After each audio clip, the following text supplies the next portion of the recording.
माई, रमाकांत खोत असं भूत बघितल्यासारखं काय करतेस? आत यायला सांगणार नाहीस का?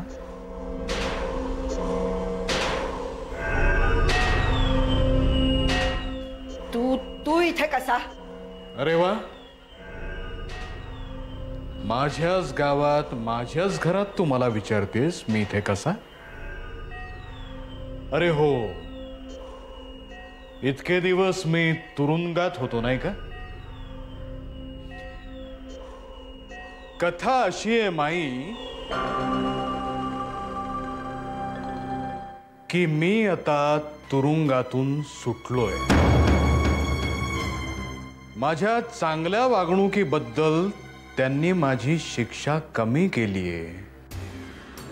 तोंड वाकडं काय करतेस माई? अगं मी खरंच चांगला वागलो, इतका चांगला वागलो की यापुढे चांगला वागूच शकणार नाही. काय काय हवंय काय तुला? आता तुम्हाला काय देणार माई? तुझी लेक मागितली तेव्हा तू मला दिली नाहीस. असो, आता फक्त आशीर्वाद दे. तुझ्या लेकीचं आयुष्य उद्ध्वस्त करण्याची शपथ मी घेतलीये, ती पूर्ण होऊन दे शिंदळीची. अरे रमा, अरे मी मी मी पाया पडते रे तुझ्या. अरे ती तिकडे जगते ना, तिला तिला तिकडे सुखानं जगू दे ना. ती तिकडे सुखानं जगते हीच तर माझी अडचण आहे. इतके दिवस कुठे होतो माहितीये तुला? तुरुंगात होतो. कुणामुळे? तुझ्या लेकीमुळे. जन्म झाल्यापासून संगमरवरी फरशांवर पाय ठेवणारा हा रमाकांत खोत तिकडे लाकडी फळकुट्यांवर झोपत होता. आणि झोपती काय? डास, उंदीर, घुशांबरोबर आट्यापाट्या खेळत जमेल तेवढी झोप मिळवायची. आणि तुझी लेक थंडगार खोलीमध्ये झोपत असेल त्या हरामखोराच्या कुशीत. अरे एकदा तुरुंगात जाऊन आलास ना, अजून अक्कल आली नाही का काय तुला? आता आलीये. तेव्हा मूर्ख होतो मी माई. गुन्हा करतो तो मूर्ख नसतो, पकडला जातो तो मूर्ख असतो माई. आणि मी तेव्हा मूर्ख होतो. असो, झालेल्या गोष्टींवर बोलण्यात आता काही अर्थ नाही. तिकडे काही बरं वाईट झाल्याची तार तुला येईलच. अरे हो, मला सदा म्हणत होता की तुझ्याकडे आता टेलिफोन आलाय. तेव्हा मुंबईहून ही बातमी देणाऱ्या फोनची वाट पाहत राहा. चहा पाणी तर काही तुम्हाला विचारणार नाही. येतो मी. लोभ असावा माई.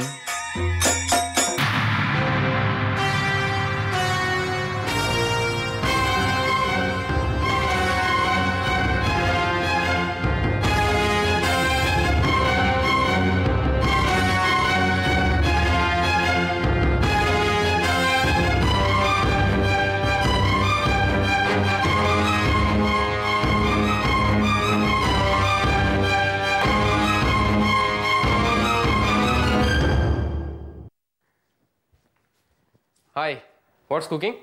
अरे स्वप्नील, तू कधी आलास? हा काय आत्ताच येतोय. मी काही मदत करू का तुला? नाही रे, नको.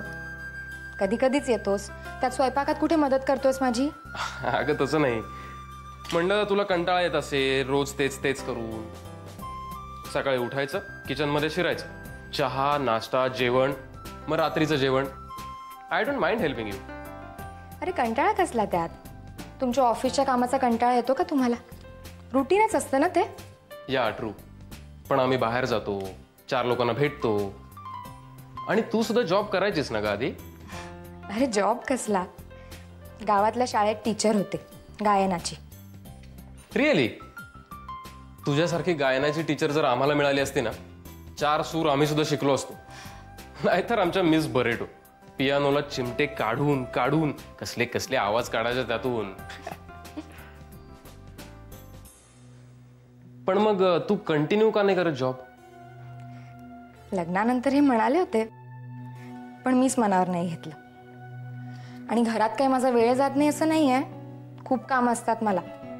हे ऑफिसमधून येतात तरी माझी कामं संपत नाहीत. हे बसतात मग लॅपटॉप समोर आणि काहीच नसलं तर कोडी सोडवत बसतात पेपरमधली. अरे हो, त्याला ते कोडी सोडवण्याचं कसलं फॅसिनेशन आहे ना, गॉड नोज. परवा सुद्धा बसला होता कसली तरी फाटकी वही घेऊन कागद जुळवत. त्या वहीचं काही विचारू नकोस बाबा, काय काय प्रयोग झालेत त्यावर. लिंबाचा रस काय, मेणबत्तीच्या खाली काय धरतात, काही विचारू नकोस. व्हॉट? पण जर ते खरंच जिक्सॉ पझल असेल ना तर इंटरेस्टिंग आहे आणि टफ सुद्धा. आधीला सुद्धा जमलं नाही अजून म्हणजे. आजही घेऊन बसले होते, आवरूनही नाही ठेवलंय काही. बरं स्वप्नील, तू बस जरा, मी देवाशी दिवा लावून येते. हा हो हो जा बाई, तुझ्या देवाला भीती वाटेल नाही तर अंधाराची. स्वप्नील, किती वेळा सांगितलंय तुला देवाची मस्करी करायची नाही. सॉरी. जा जा जा, को को.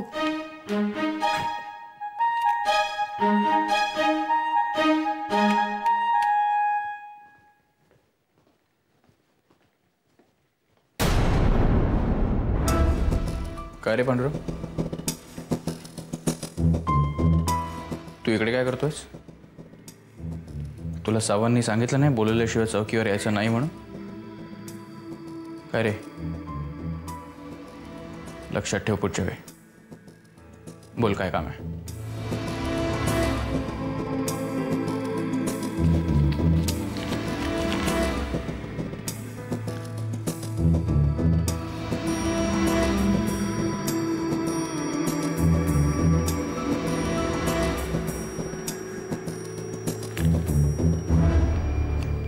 तुला पोलिसात भरती करून घ्यायला काहीच हरकत नव्हती पांडुरंग.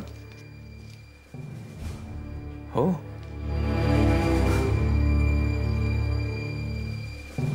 ये चल.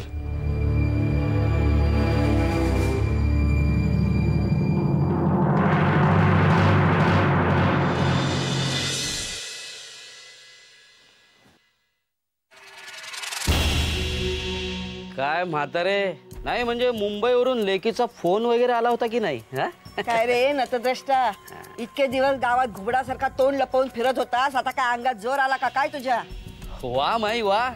नाही म्हणजे तुला असंही बोलता येतं वाटतं. नाही मला वाटलं होतं की फक्त पाय पकडून गळा काढता येतो तुला. मला काय काय येतं दाखवू काय तुला? चले मेल्या. म्हातारे, आला मोठा शाणा. काय एक एक माणसं गोळा केले तिकडे, मोठी दाखवत आहेत.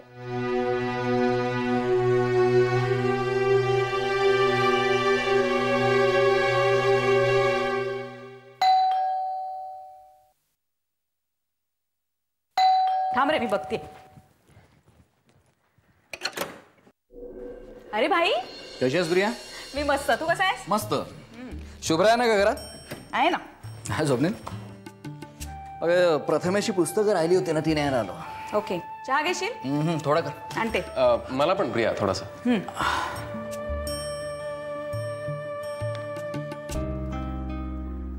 कसं आहे स्वप्नील?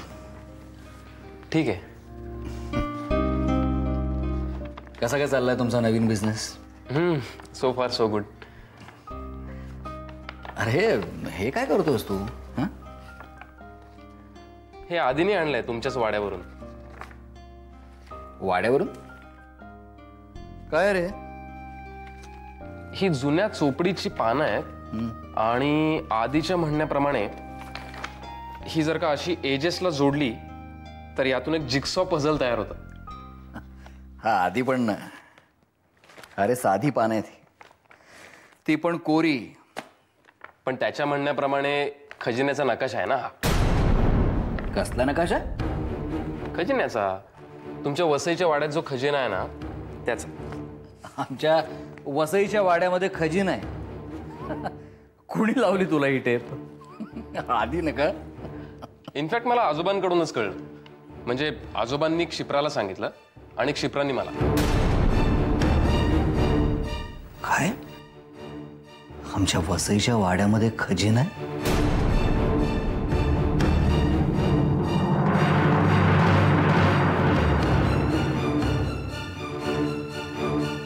हे सगळं तुम्हाला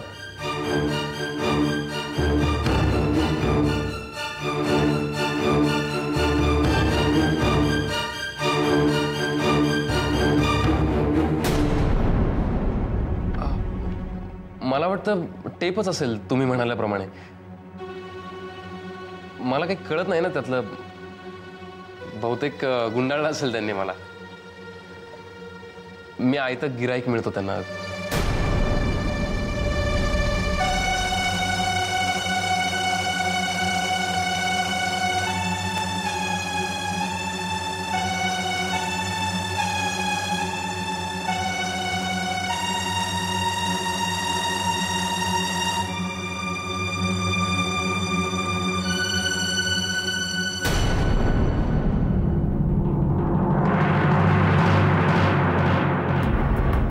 आधी कुठे? आधी आहे ना.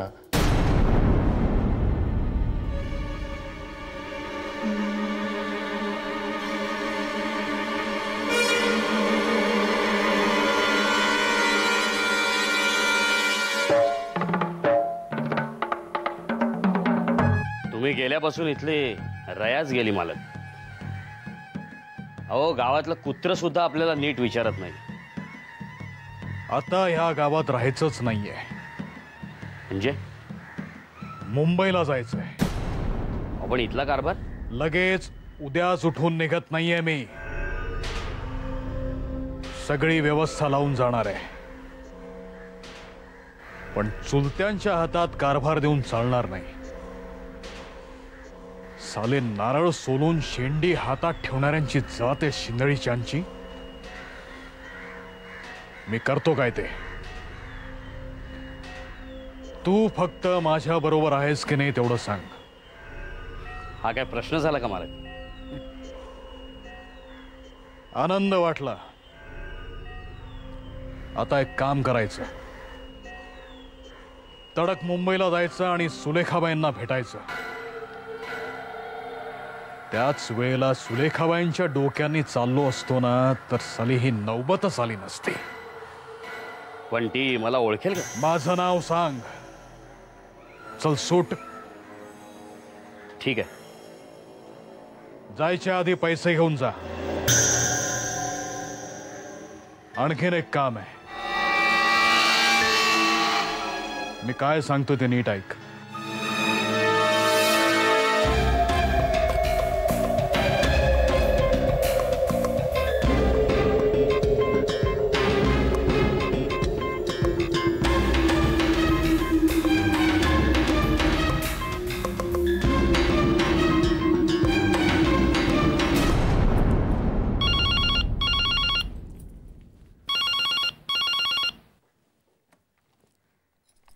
हॅलो. हॅलो वसुधाताई, मी माई बोलते. बोला माई, कशा आहात तुम्ही? मी बरी आहे. शुभ्रा आहे का? काय झालं माई? तुमचा आवाज असा घाबरल्यासारखा का वाटतोय? नाही म्हणजे अहो, तो परत आलाय. कोण तो? तो रमाकांत खोत. अहो, तो सुटून परत आलाय. म्हणजे तो घरी येऊन गेला आणि शुभ्राबद्दल नाही ते. हे बघा, तुम्ही काही काळजी करू नका. शुभ्रा आता नाही हो घरात. पण मी ना आदिला आणि यांना लगेच कळवते. आपण पोलिसांची मदत घेऊया. पोलिसांची काय मदत घेणार? इतके दिवस तो तुरुंगात होता. काय झालं? मला बाकी काही नाही हो, पण शुभ्राची खूप काळजी वाटते हो. नाही नाही माई, तुम्ही शुभ्राची अजिबात काळजी करू नका. आम्ही सगळे आहोत ना इथे. मला खरं म्हणजे तुमचीच काळजी वाटते. तुम्ही असं करता का, तुम्ही सरळ इथे निघून या काही दिवसांसाठी. नाही हो, मला स्वतःची काही काळजी वाटत नाही. मी बरी आहे. फक्त शुभ्राचं काय त्यांनी. माई तुम्ही शुभ्राची नका हो काळजी करू. हे बघा, मी हे आले ना की यांच्याशी बोलते आणि लगेच तुम्हाला परत फोन करते. हा, तुम्ही स्वतःची काळजी घ्या. ठेवू मी फोन? हो.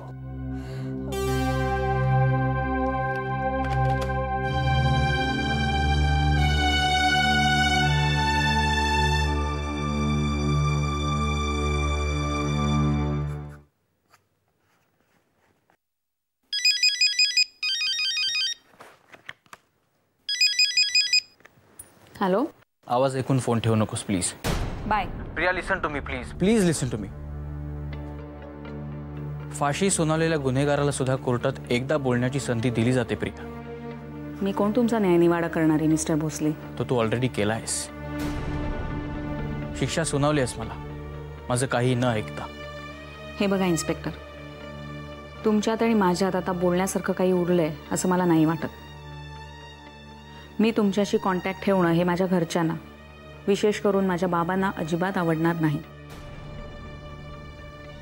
ऑलरेडी मी त्यांना खूप त्रास दिलाय आणि आता आणखीन त्रास देण्याची माझी इच्छा नाही. So if you please. Priya, एकदा भेटशील प्लीज. मला जे बोलायचे ते ऐकून घे. त्यानंतर हवं तर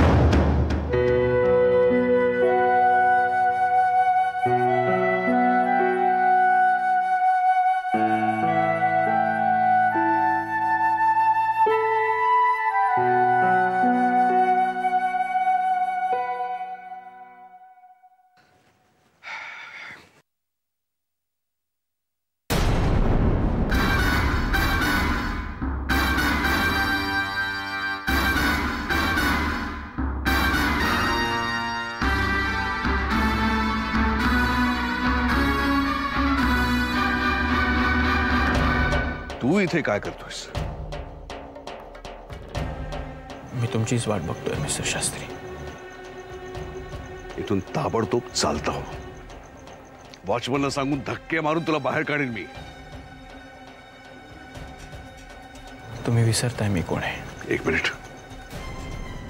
मला माहिती आहे तू कोण आहेस ते. तू काय करू शकतोस हेही मला माहिती आहे.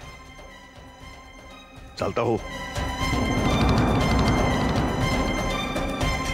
मिस्टर शास्त्री, मी तुमची माफी मागायला आलोय. फार लवकर सुचलं हे शहाणपण. त्यावेळी मी माझी ड्युटी करत होतो मिस्टर शास्त्री. त्यावेळी तुम्ही माझ्यासाठी फक्त एक आरोपी होता आणि एका आरोप्याबरोबर एका पोलीसवाल्यांनी जसं वागलं पाहिजे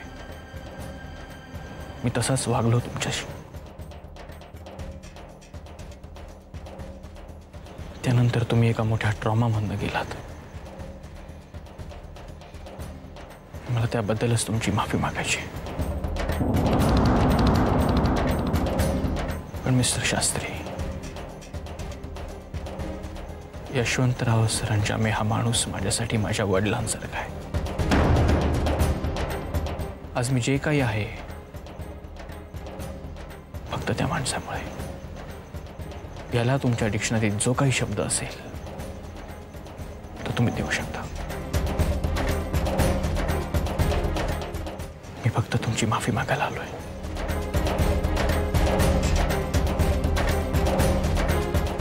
I just wanted to say sorry to you.